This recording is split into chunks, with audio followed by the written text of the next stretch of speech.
It was a glorious summer day on the island of Sodor. Toby was collecting milk from the dairy. James was pulling passengers to Brendam docks. And Thomas was taking some workmen to work. They were building a new station. Every day, Thomas had to take the workmen there and bring them home again. "I can't wait for the grand opening," he told Annie and Clarabelle excitedly. "There's going to be flags and a big band." On the way to the new station, there was a difficult bend in the track. Thomas didn't like it at all. He was worried about the bend. But his good friends Annie and Clarabelle were there to help him. "Slow down," they sang out. "Slow down and puff with care." So Thomas did slow down, and he puffed with care. "Thank you," Thomas puffed to Annie and Clarabelle. "I couldn't have done it without you."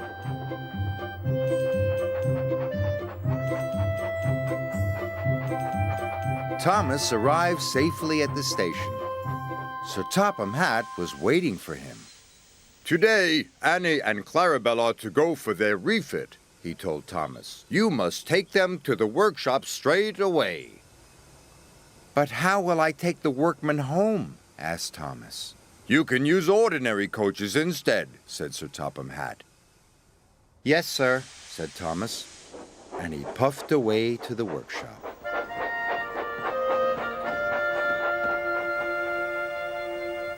Thomas said goodbye to Annie and Clarabelle. He was sad. "I don't know how I'll manage the difficult bend without you," he told his friends. The next day, Thomas puffed to the coach yard.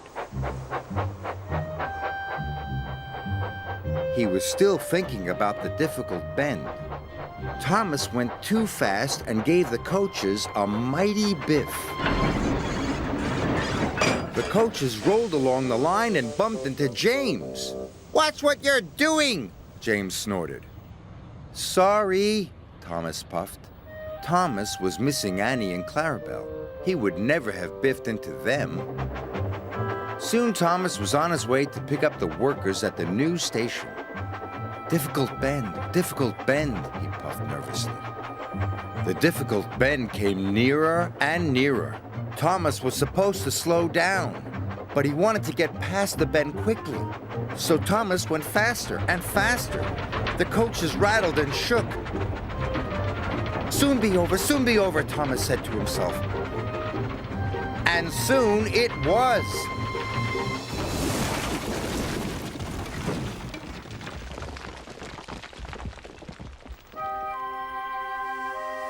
Luckily, no one was hurt.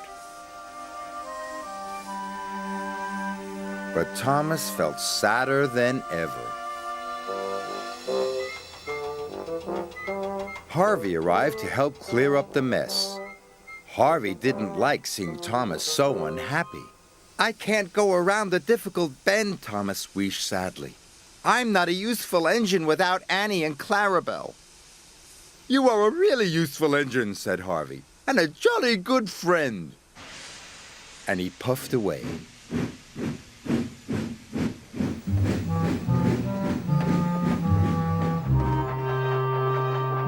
Thomas trundled slowly back to Tidmouth Sheds. He was very sad. He wanted to be back with Annie and Clarabelle. Suddenly, Thomas saw a line of troublesome trucks rushing towards him. They had come uncoupled from Edward. "Cinders and ashes!" cried Thomas. "The troublesome trucks are heading for the new station, and they're going too fast. I must warn the station master." So he raced after them. The troublesome trucks clattered along the track. Thomas was determined to save the new station, so he dashed after the runaway trucks. Thomas went faster and faster. He raced past the troublesome trucks, but he was nearly at the difficult bend.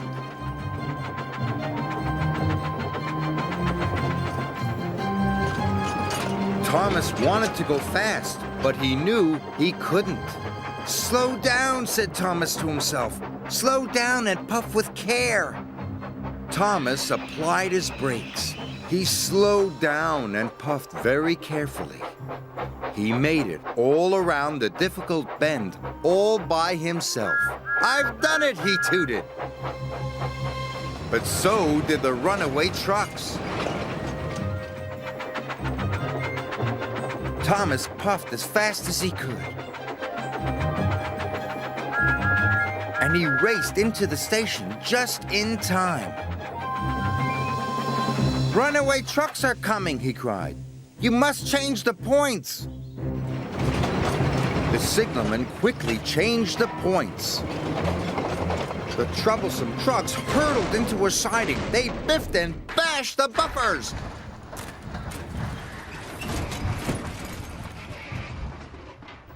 But the station was safe.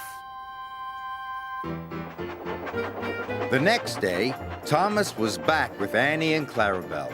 They were going to the grand opening of the new station. They chuffed along happily together. And when they came to the difficult bend, Thomas slowed down and puffed with care. The difficult bend wasn't difficult anymore. The grand opening was a great success, and the new station looked wonderful. Sir Topham Hatt came to see Thomas. You have saved my new station, he said. You are a very brave and useful engine. Thank you, sir, said Thomas. He was so proud it made his firebox glow.